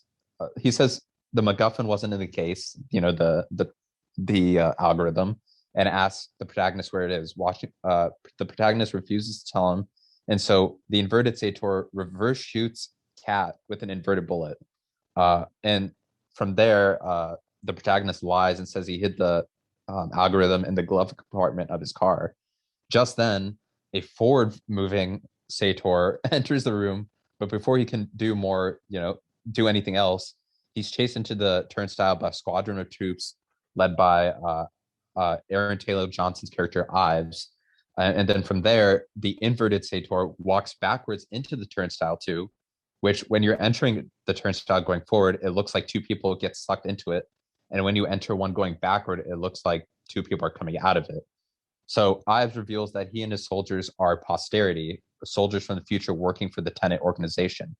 And, the protagonist wonders how Sator seems to know everything that's going to happen. And he accuses from here Neil of being a mole. But then Ives explains that, nope, they're the bad guys, Sator's bad guys are actually sending half their henchmen forward in time and half of them backwards, which is essentially what they call a temporal pincer movement. Anyways, so the protagonist, decides that, he's going to follow Sator through the turnstile. That way he can get the algorithm and Kat's character won't die because her body will be inverted, thus making it just a normal bullet wound to the stomach instead of an inverted bullet wound. So from here, he decides to go through the turnstile, and they give him pretty much a crash course on how inversion works. You've got to wear an oxygen mask because your reverse lungs can't breathe normal air. And whatever you do, don't physically touch your past self. Also, heat transfer works the opposite way of the way it would normally would, which comes into play very shortly after this. So now we're really kind of getting into I feel like the turning point of the plot, because a lot of from here on out is the movie going into inversion. So I guess I'll kind of go through a lot of the inversion stuff going on, and then we can kind of double back. So from here, the protagonist steps through the turnstile and starts going backward in time. He steps into a car outside the warehouse, which is the same silver car that was in the chase earlier. He replaced the previous car chase in reverse, but this time we see something we didn't go see in the first time around. The algorithm leaping out of the silver car and into forward-moving protagonist's hands, which means that in forward time, he threw it into his inverted self in the silver car. The silver car then crashes in the same crash we saw happen in reverse earlier. And while inverted protagonist is trying to escape, inverted Sator drops a lighter and sets the car aflame. Except because the protagonist is inverted, the heat transfer actually works in reverse, and instead of being burned, he only gets hypothermia. He wakes up in an airlock container where Neil, Kat, and some of the troops are all traveling in reverse a week back in time to the Oslo airport, so they'll be able to use the turnstile there to get themselves going forward again. They talk about from here, the time travel, like the whole situation, the time travel and the grandfather paradox, that they're trying to stop the future from killing them in the past. Doesn't the fact that they still exist mean they succeeded? But it's the grandfather paradox, so obviously they can't answer that question. And also from here, we also learned that during this whole sequence where he crashes the car, he also gets the last piece of the algorithm. So now Sator has the full, has the full algorithm with him. But right now, leading into the airport again, the plan is to reinvert themselves. So I guess, what do you guys think of this fully inverted sequence?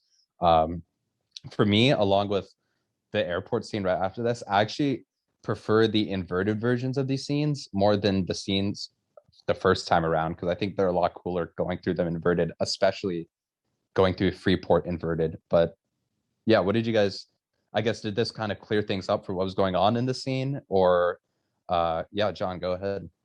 It cleared things up a little, but I also thought it was jarring because you get the impression that you're going to go through the movie again, essentially backwards. And that's kind of what happens, kind of not. I mean, there's new scenes and stuff, but I thought it was really interesting, especially the way that I didn't really catch the heat inversion thing at the beginning. So when the inverted version of the protagonist blew up in the car, I was like, oh shit, now what? But he didn't. He just got a really bad case of hypothermia. But at first I thought it was kind of jarring, but I think the inverted scenes, like you said, are a lot cooler just because the directing in it is ridiculous, because everything does truly feel reversed and it looks like it. But what about you, Andrew? I'm with you. I think Arso, I think like the car chase scene is way cooler in reverse, because like the protagonist also has to be able to drive this car like with reverse friction, which you can tell, like when he first gets in the car, he has like no idea what the hell he's doing. He's like almost hitting all these pedestrians and shit.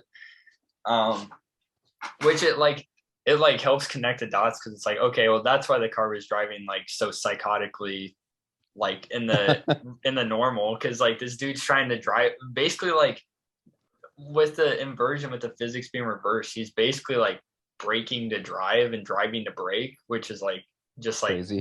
Hurts my head, like just turns my head into like soup. But I mean, I think it's like there's so many things, like when you think of like the inversion, when they first talk about it, like, oh, you're just like doing things in reverse. But like when they explain like the lungs can't breathe, reversed air, because the air has like reverse properties, and the frictionless, and the fire makes ice instead, then you're like, holy shit, like like I don't even know how you could like come up with a story like this and like keep your sanity.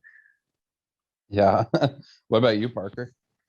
Yeah, so I thought it was cool how like inversion works. Like you kind of start to figure out more about the plot just from going in reverse and how they worked originally. Like how in the Oslo airport there were two of the same guards, but one was going forwards in time, one was going backwards in time. So you start to figure out how that works exactly and how they're able to do it. Throughout the car chase scene, you get a feel for it as well, like how heat transfer also works in reverse. So instead of being burned to death, he had hypothermia instead. It was just another weird thing.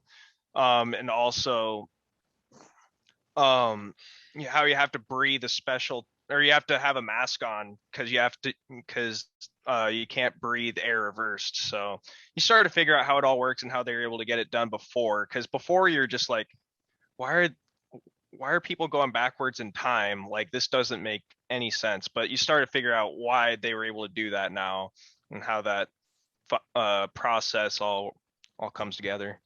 Yeah, and like going right from there, like now that they're inverted, they're able to get the bullet wound out of Cat, and from here we go to the airport scene, which the whole goal is to just revert back into future, like into moving forward, because they're all moving back.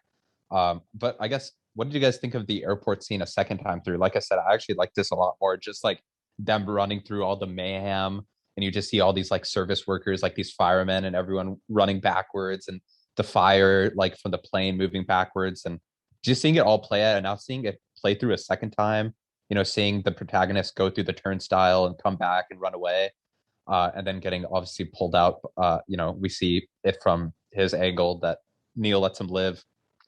What did you guys think of seeing this happen a second time, the Freeport scene? Because this is probably my second favorite sequence in the film. Just watching it play out backwards and watching them run through all that backwards and seeing it all play out and seeing that fight happen a second time, it brings a lot more clarity, especially when I watched it the first time. It brought a lot more understanding to me of what was going on. Yeah, watching it the first time, it definitely did that. But watching it a second time, I was like, okay, like I know what's going on now and I know why it's happening. So I think the second viewing or even a third viewing, like seeing that scene again, I mean, you have to if you're going to watch it for the first time, obviously. But watching a movie like this where you need to watch it 2 or 3 times and you watch a few of the scenes the same or twice, a few of the scenes twice, geez Louise, I think it's a little jarring for me. But what did you think, Parker? Yeah, I really enjoyed seeing that fight scene backwards because it's ultimate Christopher Nolan times 2. So it's you're really getting the fight, but a much cooler one now because you're going reverse in time. But I really, at this point, I was more so confused still. I like a second viewing would really help in terms of like just kind of processing like exactly what everything meant. But I really did enjoy like the filmography here once again, like being able to pull off this, like what Andrew said, being able to like pull off making it look like he struggled driving the car at first and then being able to drive it in reverse. But even with cow. Scenes being duplicated, I feel like it's still a super fast-paced film in some parts. Like there's there's just a lot going on. But yeah, what about you? What did you think, Andrew? I think it was cool seeing in the airport scene how like, because like the first time you see it, you're kind of like, okay, this fight's like kind of weird. Like this like this like masked anonymous man is like not really like fighting him that hard. But then when you get to the second scene and it's him fighting himself, it's kind of makes more sense why he wasn't like, just trying to straight up murk him like from the gate. which I thought was interesting, and because that whole time, the first time, I was like, this fight is like weird because he's like not really trying to like defeat him. He's just kind of just trying to like rough him up, it seemed like. And then you see this it's going through the second time, and then you're like, okay, well that makes sense now. Yeah, so now kind of going into really like maybe the true final act of this film, or the final sequence, which I'm going to run through all in one go. And I think this will probably be good for you guys because I feel like the last sequence is probably the most confusing in terms of the time inversion. But from there, he goes back to India and he catches up with Priya's character again. And this time she tells him that the algorithm is actually, that the piece they're hunting is actually one of 9 pieces of the full algorithm, which has the power to invert half of the planet, thus ending existence as we really know it. The scientist who made the algorithm in the future regretted her creation so much that she committed suicide. But before she did, she sent back each part of the algorithm back in time and hid them across the globe in the past.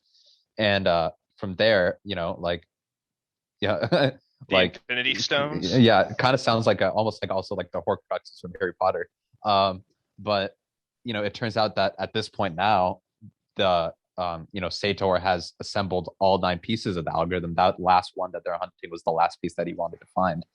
But he's about to set them off. But the question is where and when. So Kat, she jumps into the conversation and she reveals that Sator is actually suffering from terminal cancer and is going back in time to find a happy memory in life to end his life on. What's more is that he's got this Fitbit that he tracks his like health and his heartbeat with, which if you catch in the film, he's always kind of mentioning his heartbeat. And that will trigger the algorithm to go off. It's at the moment of his death. It's essentially a dead man's trigger. And she realizes that his happiest memory recently is their yacht trip to Vietnam that you mentioned earlier in the film, which so happens to be taking place at the exact same time as the opera attack and the unexplained explosion at the abandoned Soviet nuclear city called Savalts. I'm trying to remember what it's called. Skalsk 12. Skalsk 12, yeah, which is the city he grew up in.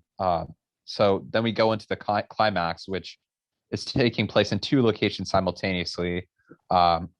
Before it all starts, the protagonist gives Kat a cell phone and tells her if she ever feels unsafe to leave a message for quote unquote posterity, stating her time and place. Then they split up, and she goes to the yacht with the guy who crashed the plane earlier. And her whole plan is to sneak aboard the yacht and pretend to be her past self while stalling Sator, who arrives there from the future before he can kill himself. Meanwhile, the protagonist, Neil, and the Tenet soldiers and Ives will attack the abandoned Soviet nuclear facility and try to disassemble the algorithm before Sator kills himself. From two groups, the protagonist and Ives are the red team, which does the assault going forward in time, while Neil's team is the blue team, which is doing it backwards in time. And since they're doing it backwards in time, they brief the red team, which is about to actually experience the attack, on the intel of what's about to happen in the fight. So the teams brief each other in their own little quote unquote temporal pincer movement. So, this crazy battle scene ensues. And what essentially we have to gather from it is the protagonist and Ives are supposed to split off from the rest of the red team, go underground to where the algorithm is, where the majority of the red team and the blue team are really meant to be a distraction. And they're supposed to go underground and figure out where the algorithm is and nab it before it can be triggered with the bomb. While Neil is supposed to be inverted with the rest of the blue team. But however, he decides to go rogue and uninvert himself, then reinvert himself multiple times during the battle he finds out, he needs to save the protagonist and Ives because they get trapped in that cave. So he reinverts himself in forward time to pull them out of that cave at the end.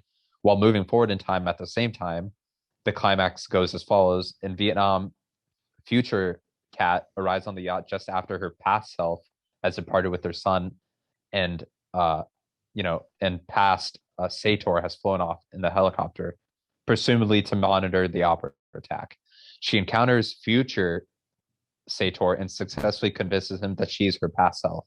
In Russia, the red and blue teams create the diversion, traveling backwards through the battle, and inverted Neil sees the baddie setting up a tripwire at the entrance to the tunnel leading to the algorithm. He uninverts himself and tries to warn the protagonist and Ives. They don't hear him and set off the tripwire, which buries their path out. They keep going, but their path is blocked by a locked gate. On the other side is a henchman, the algorithm, the bomb, and a blue team corpse. In Vietnam, Sator calls up the protagonist on a walkie-talkie and gives him his version of just kind of gives him kind of his final monologue. In Russia, as the bomb ticks towards zero and the henchman is about to shoot the protagonist, the corpse on the floor springs to life, blocks the bullet, opens the gate, then runs away in reverse. Pretty much what Sator was talking about was the reason that the people in the future are trying to do this is they're trying to invert time because they're in a future where pretty much societal and like natural disaster has destroyed the world, and now their only way to live is to move backwards in time. And that's essentially what they're using Sator's to create the algorithm and cause all of entropy to start moving backwards and have the majority of society moving backwards and the future moving backwards, so they can do that instead of moving forward in time. So as the bomb ticks towards zero, as I said, so then in Vietnam, Kat's character reveals the truth. She's not her past self, she's the future self, and she has the scars to prove it. She shoots the future, Sator, but at first we think maybe she killed him too early. In Russia, the protagonist and Ives get a hold of the algorithm as the bomb is about to go off. Above them, Niels pulls them in the algorithm out of the tunnel before the explosion, thanks to a chain that's there the whole time. It all happens very quickly, but they've been saved because they take it out right before she dies, or right before Sator dies. And then back in Vietnam, Kat, jumps off the yacht in triumph, and her past self sees her and admires her freedom. So the person she saw earlier was herself. Finally, in Russia, Washington, or the protagonist, Niels, and Ive separate the algorithm into 3 parts and plan to split up. Ive suggests that they each bury their part, then kill themselves to avoid giving up the locations. Niels gives his part to the protagonist and reveals that from his perspective, they've actually known each other for years. The protagonist recruited past Niels into the Tenet organization, and way into the future. And Niels heads back to the turnstile, and the protagonist sees that his backpack is the same as the corpse down in the tunnels. Niels' inverted self will run back into the tunnel, close the gate, and then take the bullet. It's also the same backpack that was seen on the Mystery Man in the Opera House, which means there's yet another version of Niels floating around in the timeline, saving Washington's life there too. So there's multiple Niels running around. Sometime later, we cut to Kat dropping her son off at school, where she gets a premonition of danger and calls her cell phone. She was correct. Priya is about to shoot her to tie up loose ends, but having received the message, the future protagonist travels to that exact same time and place and shoots Priyanka, revealing that he's the mastermind behind the entire operation. And obviously he says, "I'm the protagonist," and he says, "Mission accomplished," and the film ends from there. So a lot of a lot of stuff that I just unpacked. But yeah, I guess, what do you guys make of this final kind of series of events now that I kind of laid it out to you guys? Because it's a lot. Neil always knows more than you think. He always has some insider shit. So pretty much, yeah. So pretty much, to set it up in layman's terms, like, this was the protagonist operation from all along. He sent Neil back to make sure that certain events happened as they did and things wouldn't go wrong. And in terms of that pincer movement, there's a red team moving forward, blue team moving back. The red team is trying to take out make sure that the algorithm doesn't go off. And then Neil is obviously part of the blue team, but he reinverts to pretty much complete his mission and save the protagonist so that he can safely defuse the algorithm, while at the same time, Kat is trying to just make sure that Sator doesn't kill himself before they do that. It was insane to see that building blow up, and then it like inverts itself and it blows up on the bottom, and then it inverts and blows up on the top. Dude, that was insane. Yeah, I think that was like the one part of the like inversion, like the whole when the whole like inversion like real time just made my head like explode. I was like, I don't even I saw that and I was like, I was like, what the hell? What did I just watch? I don't even understand how that happened still, talking about it. But that was the one point where I was like, oh shit, I have no idea how this stuff really works. It was so epic because you see a big group of people going forward and a big group of people going backward all simultaneously. It's nice. Again, it just totally lends a hand to how great the direction of this film is and how ballsy Nolan was to be able to put all of this on the screen. It's just, I guess, the final act really is, it puts it all together, I think, in a way that makes it super memorable, even if you don't understand it. Do you, I guess, me reading off the plot, do you guys understand the plot better now? Are there things that you guys are still confused on that maybe we could talk about? Oh, I stay confused on the movie as a whole. Seriously. But I want to watch it a third time because I think it's almost necessary. But I think just the fact that there's so much to unpack and so much that actually does happen, and there's so many puppeteers in the movie. Everyone's already got their entire move set picked out.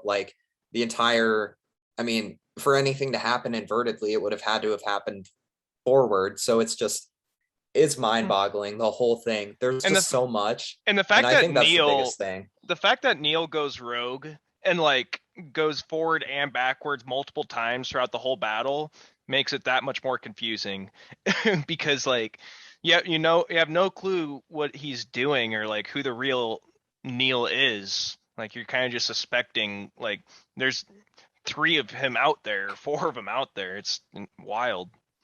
Yeah. Yeah, and like, it's crazy that the protagonist, like he was the true hands behind the curtain, like making everything happen the way it did. Yeah, one of my favorite lines from the film is like when Priya is like, uh, like, it's like Tenet wasn't invented in the past. Tenet will be like founded in the future. Like I was like, oh shit, that's pretty badass actually. Like, like how this organization that exists now is something that wasn't even created until like years into the future. Like it doesn't. It's like it's absolutely insane. But what about you? Like, I guess, what are your guys' thoughts on that entire final action sequence, or maybe if there's any other parts you're confused about, Andrew? I love the final sequence, the whole war, like just seeing like both things, this like on the grand scale, both going forwards and backwards at the same time was crazy, and just the way, I mean, it is a movie obviously, but the way that they like make everything just like come together perfectly, like at the like almost like to the second, like Sator dying, and then the blue team doing their job and the red team doing their job, like everything just matching up like perfectly. I thought that was pretty cool. It's like reminds me of Inception with falling through the dream cycles. Yeah, with the kick. Yeah, lining everything up, timing everything. I actually like kind of expected like them to for the movie to almost end at the opera house with like how they were going back in time, but that ended up not happening. But I guess now that we've kind of laid out the whole film, I guess maybe starting off with Andrew and working our way through, what are your thoughts, like kind of in depth about this film, like pros, cons, like what do you really like now that we've laid out what are your favorite scenes? What do you not like about this film? Like, maybe your least favorite scenes.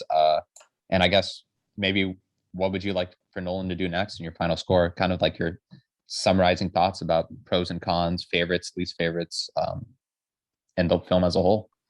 I think pros, definitely the soundtrack and the visuals are on there.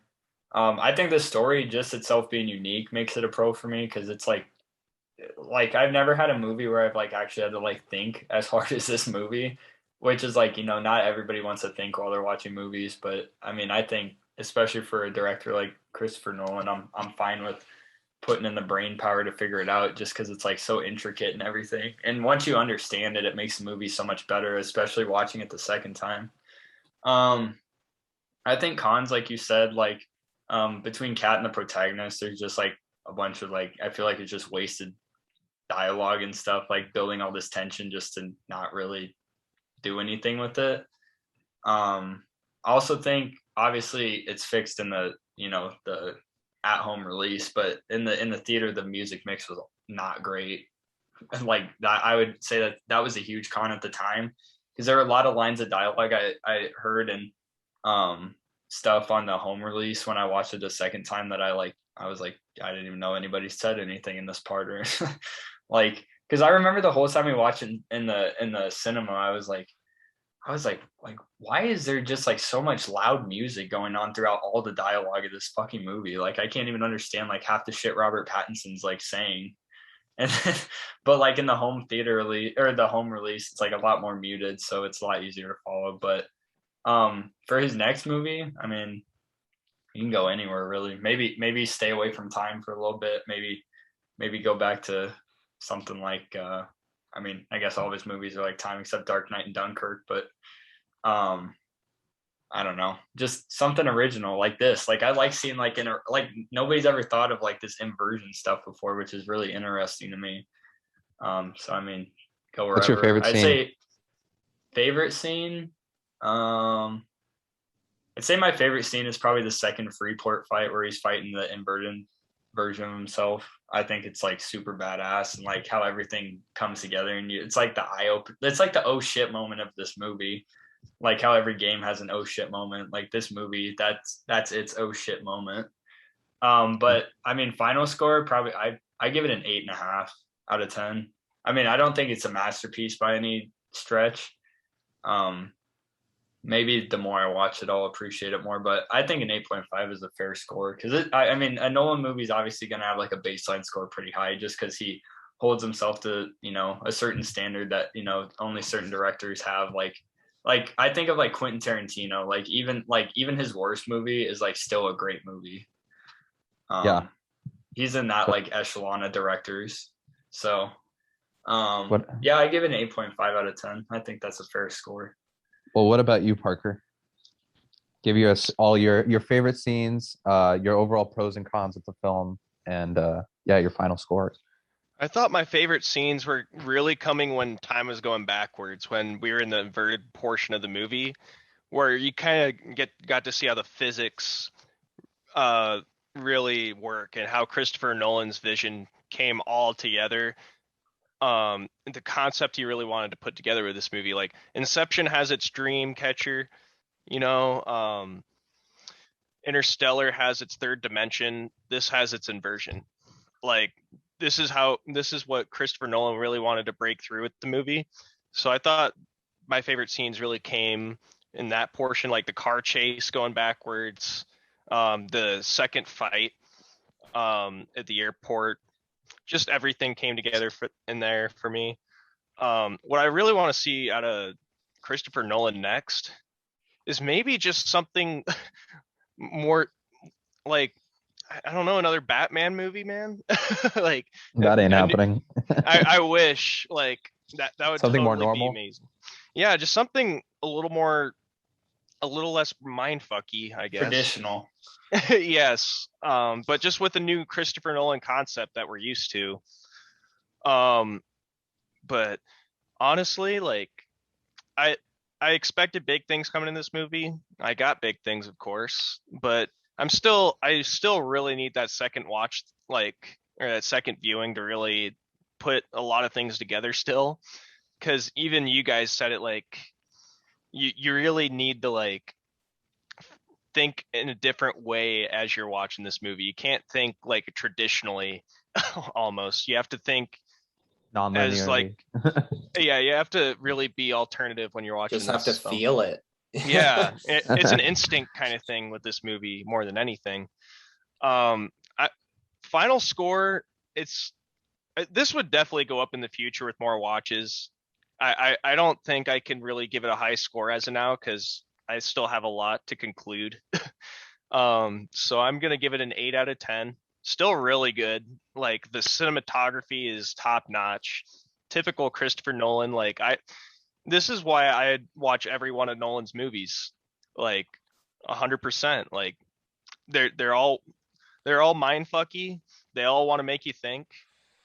Some more than others, like Dark Knight and Dark Knight Rises probably won't make you like as nearly as brain fucked as this, but all of them have a certain kind of like thought factor as you're watching it. Like you really have to think in a different way, and it fucks with you. Like you really got to watch a lot of theories and come together with a lot of things for this movie. So 8 out of 10 for me now. I predict that maybe going up to an 8.5 or a 9 with more watches and kind of getting more theories together. What about you, John? Yeah, so I mean, I think I would say my favorite scene was probably the first 747 scene, because that was just a spectacle, and the movie, or the sound behind it and the song behind it is one of my favorites in the entire movie. The beginning scene, the opening scene, even though it's confusing at first, it's really cool to see. And it's one of the best action sequences in my opinion. And look, I'm not gonna knock the movie too much for being too confusing, because I think this is the type of movie that I think is intended to have a couple of watch throughs, if not 3. And I'm the type of person that would do that, so I'm not going to knock it for it, because it's a beautiful film and I would watch it again and again just for the sound and cinematography. I like the fact that Nolan took an idea and made it his own, and he ran so far with it. I would say my only complaints would be at times that I think the pacing starts to slow a little, and the connection and emotional connection between the characters is a bit muted. And then I don't think the film really takes off for me until the final act. That's another small complaint for me. But other than these, I think it was one of his most daring and one of the most enjoyable films he's put out to watch. Like, I think Tenet could be as deep or as surface level as you want. Like, it can be a fun action movie, or it can be a super deep time travel mind fuck. There's epic set pieces done in real life, of course, since it's Nolan, a soundtrack like no other. And it's one of the most interesting concepts I've ever seen in a movie. And the action scenes are some of the best and most creative I've seen in a movie. So I would say with that, my final rating would be an 8.5. I can't quite give it a 9 just yet, but like Parker too, I think it may go up if I watched it again. Not for a bit though. What about you, Ursel? Yeah, so so also I guess I want to ask you quick answer. Would you say this is lower, middle, or upper tier Nolan, Andrew? I'd say middle. John? Middle. Parker? I'd say middle as well. Okay. So just so I can give context for my answer as well. So this movie is like a total enigma for me because there's so many aspects of this film that really just just make this movie so interesting and such of a one of a kind experience. Like there's so many things this film does right, but I also feel like this movie to me a lot of times feels like Nolan, like if it was like a parody of Nolan. Like it's just like it feels like it's like so obnoxiously confusing. Like I feel like the pacing of the film, which is like very fast paced, doesn't tend like hold itself well to how deep and complex this film can get. I think the characters are very bare bones for the most part, which the best Nolan films are the ones that do have that emotional connection, that deep character connection, like The Dark Knight, The Prestige, Inception, even too, like Interstellar, like those are all movies that I would consider better than this film. But but like pros, I think that I love the pace of this film. It does slow down in the first half, but for the most part, I love the fast and frenetic nature of it. Even if the flip side of that is that it hurts the overall understanding of the film. I think the sound mixing is not great, which I guess I would say is a con. And I would also say that the other big con is the characters. There's not really too much to connect with. But in terms of the pros, like this film is just a technical masterpiece on every sense of the word. And it's really just those two. And I think also another con is I think some of the dialogue is a little awkward. Like there's this one time where like she's like, they're like the whole world will end, and then like Kat is like, including my son. Like, yeah, we get that. Like obviously. But yeah, it's really a mix. I would actually say this is lower tier Nolan for me. This is probably in my like out of his like 9 films, I think it's probably in the bottom 3, maybe bottom 4, which is still at the worst a good film. And like I said, for the rating I'm going to give this film. I have a fascination with this film that transcends the rating. But objectively speaking, I'm going to give it a certain rating. But I guess in terms of future Nolan, I'd love to see him like take something a little more grassroots again. Maybe something along the lines of like The Prestige, something smaller scale, something that's still thought provoking like Nolan does, but something a little more smaller scale, something a little more human like some of his older films. I think he kind of is getting a little bit away from that, which I don't love. But obviously he's fine tuning his like technical prowess. But I'm gonna give this movie a final score of a 7.5. I'm gonna give it a 7.5. I think it's a very good film. If we weren't doing like 0.5s, I'd probably give it like a 7.8 or a 7.9. I think it just falls short of greatness because of a few different issues with me.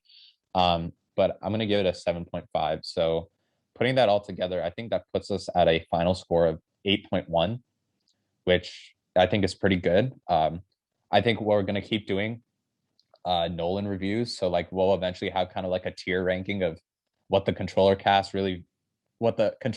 definitive ranking is of Nolan films, which will be I think super cool and super interesting. And obviously we'll definitely keep talking about more Nolan films because we're all big fans of him. That's all we have for today's episode. Thank you for joining in. I'm sure it was probably a hard one to follow, just like the movie is for us. But but hopefully, going through the plot points, maybe cleared things up, made not just us understand it better, but maybe you guys listening in on the film as well. So that was kind of our 1-year retrospective of Tenet. We'll be back next week, of course, probably with a Donda review finally. Looks like it might finally be coming out. Maybe. Please, Kanye, just do it. But that's going to be it for this week's episode, guys. Thank you for tuning in. Obviously, if you enjoy it, share it on socials, share the episodes with whoever you can. We're going to keep trying to drop it every week, and that's it for me, really. So Ursula signing off. If you guys want to say anything, go ahead. Share and keep listening, guys. We appreciate it. Follow us on all our socials. Signing off. Yeah. Thank you, everyone. See ya.